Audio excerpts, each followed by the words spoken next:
Hola, ¿cómo están? Soy Cristian Machuca y estamos en un nuevo episodio de Entendiendo el Sistema.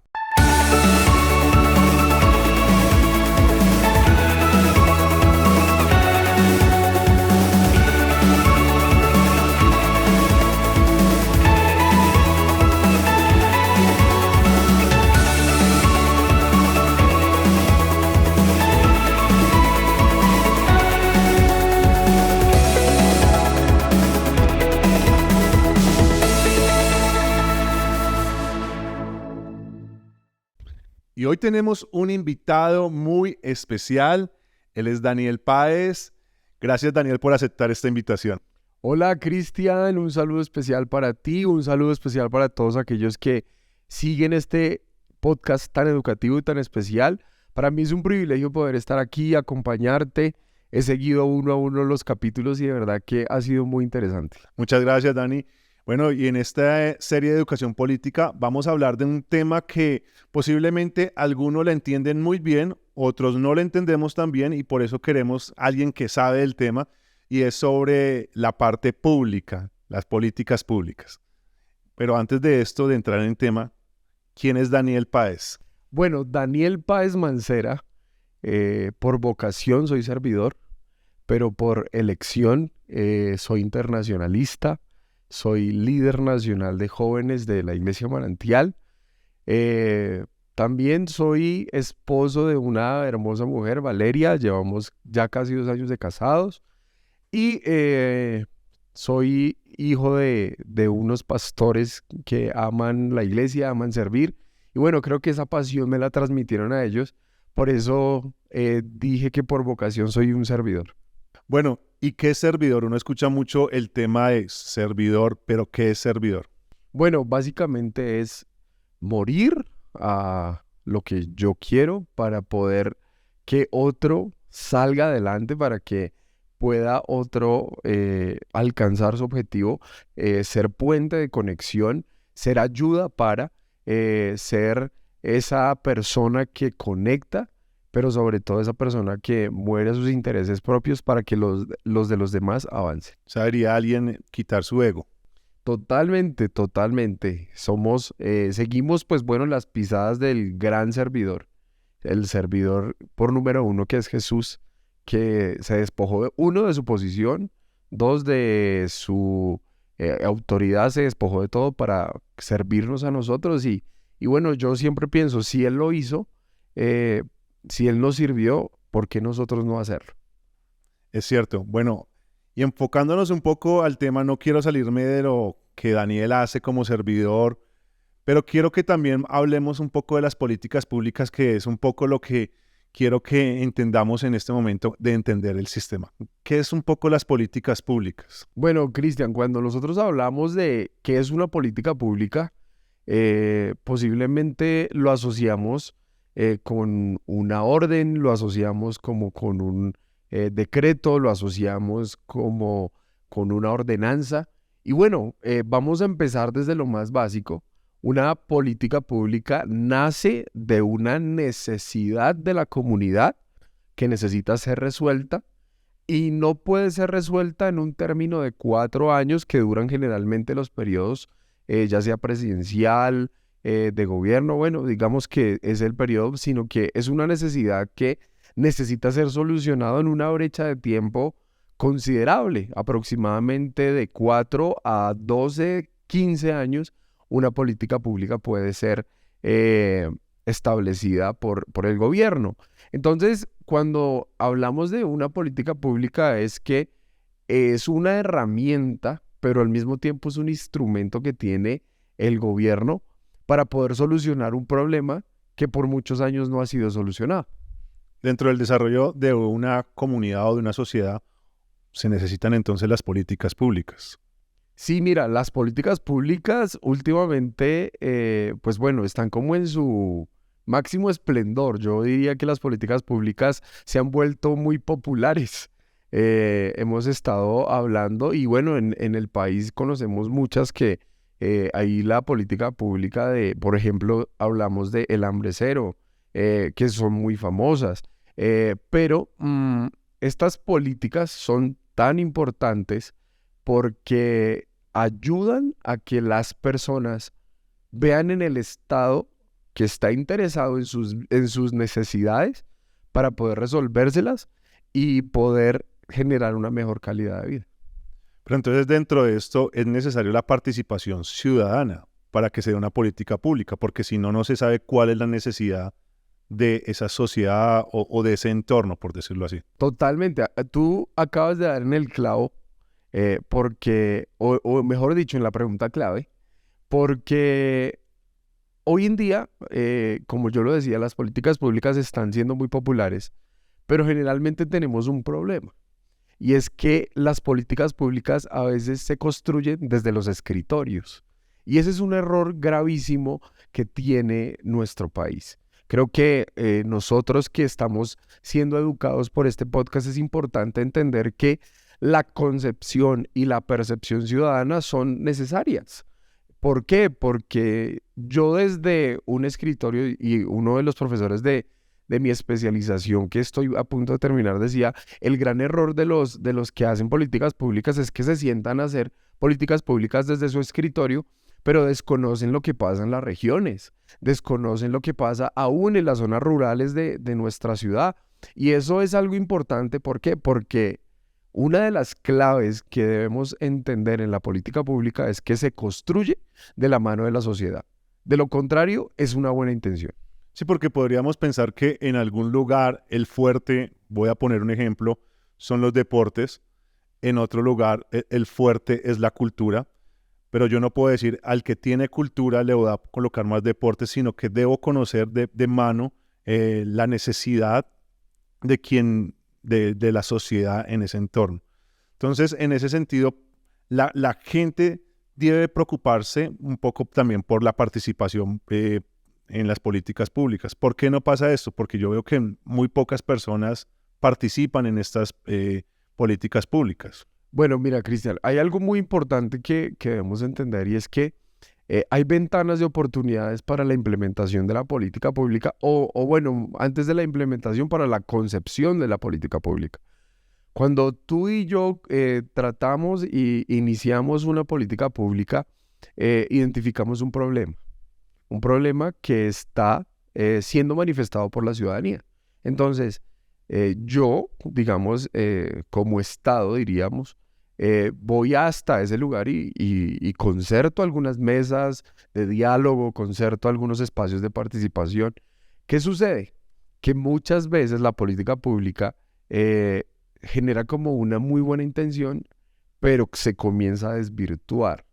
Eh, o se comienza a desvirtuar o también se pierde el interés. Entonces, hay ciertas ventanas de tiempo en donde una política pública debe salir. Por ejemplo, en una coyuntura, por ejemplo, en lo que hemos estado hablando ante el Congreso, ante el presidente. Digamos que eso también va en los intereses que cada administración tenga.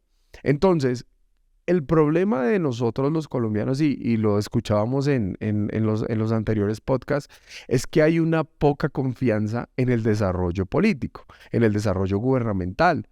Y una política pública busca eso, busca que desde el trabajo, porque no es campaña, porque no es plataforma, sino vamos a solucionar un problema. ¿Y cómo solucionamos este problema? A través de una política pública, podamos construir esa relación de confianza, siendo nosotros aliados estratégicos, teniendo unos actores claves que son los ciudadanos, pero al mismo tiempo buscando una articulación entre las diferentes como entidades para poder desarrollar esa política pública.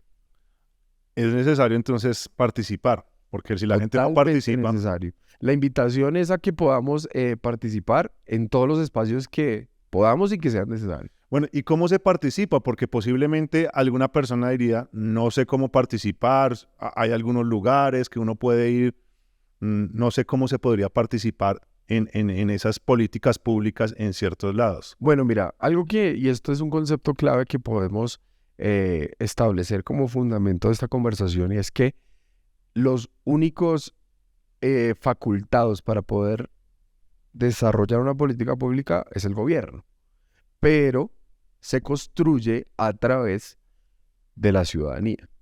Entonces, es diferente a un proyecto, porque a veces dicen, bueno, pero ¿cuál es la diferencia entre el proyecto, entre el plan, entre el programa y entre la política pública? Es totalmente diferente. Hay muchas acciones ciudadanas, pero cuando hay una política pública que está siendo impulsada por el gobierno, pues el deber ser del gobierno es convocar. Yo convoco, yo socializo, yo identifico los diferentes problemas. ¿Cómo sé que están construyendo una política pública? Bueno, en el principio de transparencia de información que maneja, pues que ha establecido función pública, está el deber de informar a todos los ciudadanos. Entonces, ¿cuál es mi deber como ciudadano? Estar pendiente de lo que está pasando en mi localidad, estar pendiente de lo que está pasando en mi ciudad, lo que está pasando en mi departamento, aún lo que está pasando en el país. Y eso ayuda mucho para que se pueda obtener una concepción de la realidad un poco más integral y se pueda solucionar el problema por el cual se establece esta política pública. Pienso yo, para nosotros que somos muy tecnológicos, nos es fácil ingresar, pero una persona de tercera edad, ¿cómo haría? O sea, no, debería haber como una plataforma, o las hay, para que les llegue la información a ellos de alguna manera, o no la hay. Digamos que el desarrollo al momento de concebir una política pública se establece un público objetivo, ¿no? Entonces, hablando de las personas de la tercera edad, pues el deber es buscar el mecanismo para que ellos puedan acceder. Si hay una política pública por ejemplo, el sistema de discapacidad, debe haber también una manera en la que ellos deban acceder pues a la construcción de esa política pública.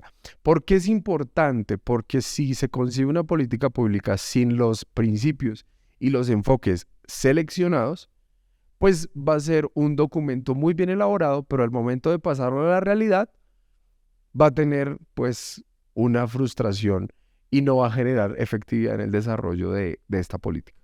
¿Y hay alguna política pública enfocada en la libertad religiosa y de culto? Sí, claro, claro. De hecho, parte de mi preparación profesional o parte de este recorrido laboral que he hecho, tuve la oportunidad de trabajar en la Dirección de Asuntos Religiosos. Yo trabajé allí y fue una experiencia muy enriquecedora, ¿sabes? Porque aprendí a conocer mucho más el sector interreligioso. Digamos que por mis creencias, como lo hablábamos al inicio del podcast, conozco la labor espiritual y social de la iglesia. Conozco que la iglesia transforma la sociedad, transforma vidas. Pero mira, esto es consecuente con todo lo que hemos estado hablando y es que por muchos años había un problema y es que la libertad religiosa no había sido desarrollada. Entonces, teníamos un piso jurídico que es la Constitución Política del 91, donde se habla que la libertad religiosa es un derecho fundamental. Allí está consagrado en el artículo 18 y 19 como estableciendo este derecho fundamental de la libertad de creer. Pero se comienza a ampliar y está luego la ley 133 del 94, como cuando se comienza pues a hablar del tema, a hablar de todo esto. Pero en el 2017, 2018, encontramos y vemos una problemática. No hay una política pública de libertad religiosa y de cultos. Se comienzan a hacer diferentes recorridos. En este caso, el ente encargado fue el Ministerio del Interior, que comenzó a hacer recorridos en todo el país, hablando con todos los líderes religiosos del país. Por eso te decía, es responsabilidad del Estado llegar a esa comunidad. ¿Cuál era la comunidad objetivo? El sector religioso. Entonces llegábamos no solamente a donde el cristiano, sino también donde el católico, donde el ortodoxo, donde el veterocatólico, donde el Hare Krishna, donde todo aquel que tiene una confesión. Y se comienzan a hacer diferentes enfoques, principios, se les comienza a explicar todo el piso jurídico que tenemos como en temas de la libertad religiosa y dicen, bueno, como resultado de esto necesitamos una política pública. ¿Cuál es esta política pública? Es la política pública del decreto 437 y es la política pública integral de libertad religiosa y de cultos. Para mí es enriquecedor poder hablar de esto. ¿Por qué? Porque el sector religioso debe conocer que hay una política pública.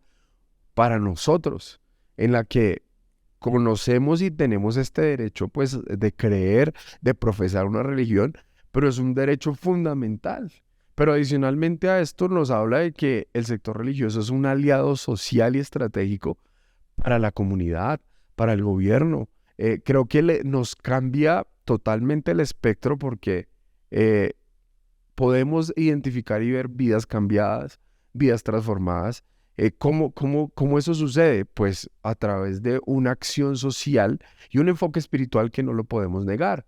Pero adicionalmente a eso, las entidades religiosas, esta política pública nos da una apertura a la cooperación internacional.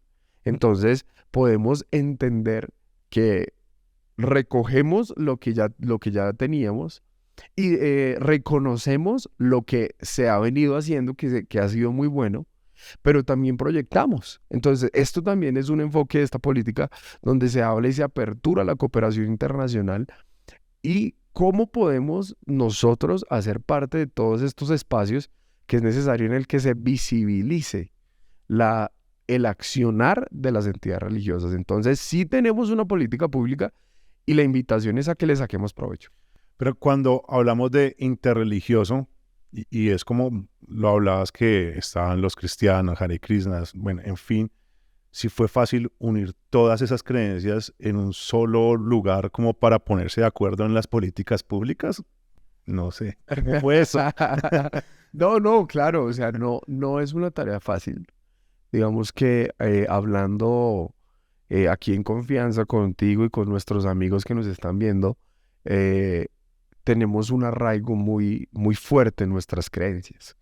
Entonces, cada uno de nosotros, si no creen en lo que yo creo, pues vamos a tener choques. Entonces, uno de los enfoques principales que pudimos establecer es, les dijimos, cada uno de ustedes tiene su verdad, cada uno de ustedes tiene un fundamento, cada uno de ustedes tiene una creencia. Pero cuando nos damos cuenta, cuando analizamos y dejamos a un lado todos estos temas confesionales que son importantes, pero al momento de elaborar una política pública, evaluamos otra variable que es el accionar social. Entonces, por ejemplo, entonces la Iglesia Católica trabaja para la familia, la Iglesia Cristiana trabaja para la familia, la Iglesia Luterana también trabaja para la familia, tantas denominaciones, confesiones que tenemos en Colombia. Y nos dimos cuenta pues que eso generaba un impacto social. Ahí pasamos, o sea, creo que pasamos a un segundo plano que es muy importante y es, todos trabajamos para la familia, todos trabajamos para la niñez, todos trabajamos para la juventud, todos trabajamos para que tengamos una mejor ciudad, un mejor país. Y eso hizo que pudiéramos comenzar a unificar conceptos y a unificar variables, a establecer indicadores, porque bueno, eso también es algo ya muy técnico de la política pública, pero eso hace que de una u otra manera tú puedas ver, digamos que si revisamos el histórico de la construcción de esta política pública, hay fotos de judíos, hay fotos de veterocatólicos, hay fotos de los ortodoxos, todos sentados en una misma mesa, diciendo, creemos, uno, en la libertad religiosa, pero dos, creemos que esta política pública es un instrumento de reconocimiento para el gobierno colombiano, pero también para la ciudadanía. Y eso fue muy valioso. No, y además que el sector interreligioso fue muy valioso en la pandemia. Creo que fue uno de los sectores que más ayudó al gobierno en temas psicológicos, porque creo que el tema psicológico fue el que más se afectó en todo esto. Entonces creo que esa política pública ayudó muchísimo. Pero en ese sentido, ¿afectó en algo la política pública en el momento de la pandemia o cómo lo ves? Bueno, yo creo que la pandemia, tanto como personas, como líderes, como humanos, nos mostró lo frágiles que somos, ¿no? Y también cómo nosotros nos escondemos como en diferentes caminos, diferentes posiciones. Y adentramos, perdón, a la realidad de cada hogar, a la realidad de cada congregación, a la realidad de cada lugar de culto, pues nos damos cuenta que somos frágiles. nos damos cuenta de que hay unas realidades bastante fuertes. Y esta política pública pues está siendo desarrollada desde el 2018. En el 2020 pues ya que cuando se decretó la pandemia a nivel mundial, que ya gracias a Dios ya no es pandemia, ya se canceló, pero esta política pública antes se incrementó su ejecución, su implementación. Esta política pública, como yo lo decía al inicio de esta conversación, fue concebida 15 años. Entonces, no es algo que dependa de un gobierno, no es algo que dependa, sí debe haber voluntad política, pero esta política pública tiene una línea de acción bastante amplia, bastante grande. Y comenzamos a darnos cuenta que a nivel gubernamental y a nivel municipal, en algunos lugares no estaba implementada la política pública. Entonces, se comenzaron a dar cuenta los gobernadores, los alcaldes, aún el mismo presidente de turno, se comenzó a dar cuenta de que era un sector muy organizado, pero que era un sector que trabajaba por las familias, que trabajaba por la violencia intrafamiliar, que si ustedes bien recordarán, los índices de violencia intrafamiliar aumentaron. Entonces, ¿qué hacíamos? El líder religioso, a través de sus herramientas, a través de su formación, trabajaba y ayudaba a que estas familias en violencia intrafamiliar pues se solucionara, porque pues allí no se podía visitar, no se podía mover. Pues bueno, a través de las herramientas tecnológicas, pues se podía solucionar. Entonces, ¿cuál fue la respuesta? Muchos alcaldes, muchos gobernadores llamaron allá al Ministerio del Interior y dijeron, queremos implementar la política pública de libertad religiosa y de culto. ¿Cómo lo hacemos? ¿Cuáles son las herramientas? Yo recuerdo mucho que tuvimos reuniones multitudinarias, pero por Zoom, para que no se nos asusten nuestros amigos. Tuvimos reuniones multitudinarias y fue muy chévere porque estaban interesados en poder implementarlos, cuál era la ruta. Entonces, algunos decían, no, lo podemos establecer a través del Consejo Municipal o lo puedo establecer yo a través de una ordenanza. Tantas cosas que lo que hizo fue que el sector religioso tomara una relevancia y fuese concebido como un actor social en medio de tiempos de crisis. Yo creo que eso es lo más importante y creo que la política pública nos ayuda a mostrar eso, sea el problema que sea. Por ejemplo, hay problemas de hambre, hay problemas de movilidad, hay problemas de seguridad. Digamos que esto nos ayuda, pero cuando encontramos un sector clave, se vuelve mucho más estratégico y mucho más efectivo poder implementar la política pública. Entonces, allí en pandemia fue increíble, fue muy bueno porque veíamos cómo esta política pública se robusteció, tanto que llegamos a aproximadamente 20 departamentos donde implementaron la política pública de libertad religiosa y de cultos, que hoy pues todavía está en su etapa de implementación. Bueno, eso es muy bueno, que hay políticas públicas, no solamente para un sector, sino para los sectores que a bien tengan la voluntad de generar esas políticas públicas. Antes de finalizar, he visto que estás trabajando fuertemente en la localidad de Kennedy. ¿Y hay proyectos para Kennedy? Sí, digamos que como yo lo decía al inicio, Chris, yo pues te agradezco por este espacio, pero por vocación soy servidor. Eh, pero por decisión he decidido seguir sirviéndole a la ciudad, al país, a la iglesia, a mi familia. Pero específicamente con tu pregunta, hay algo que se ha venido levantando en mi corazón y es que Kennedy es la localidad más grande de Bogotá.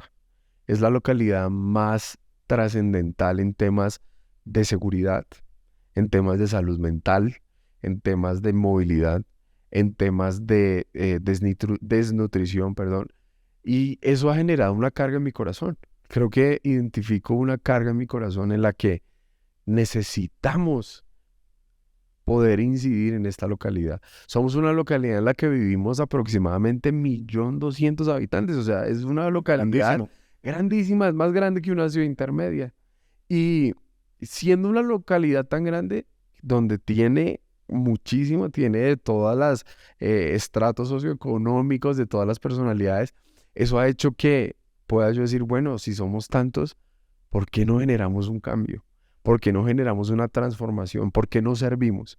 Creo que una de las banderas que hemos venido trabajando y es que sí se puede construir una mejor Kennedy, sí se puede construir una mejor ciudad, sí se puede construir una mejor familia, sí se puede construir una mejor niñez, sí se puede construir una mejor juventud.